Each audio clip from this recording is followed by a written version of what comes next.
Loading point clouds. Point clouds can be added in a couple of ways. The first of them uses the menu File. Expand it by clicking the leftmost button and select Open Point Cloud. It's important to choose the file format from the drop-down list.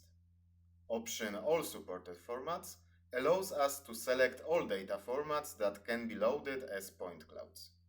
When a file is selected, the program displays its metadata. There is information about the file size, range, and coordinate system.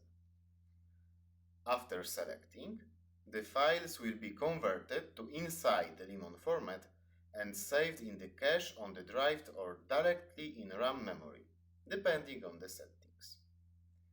If the opened file is already in cache, it will be loaded immediately without conversion. The data can be transferred between the drive and RAM at any time.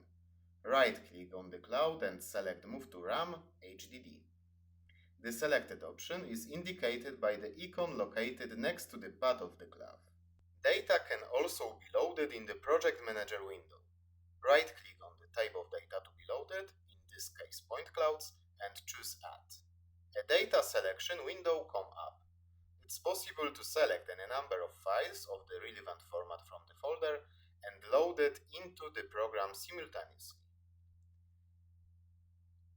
Another way to add is to drag files from the folders where they are located. In this way, it's also possible to add multiple clouds at once.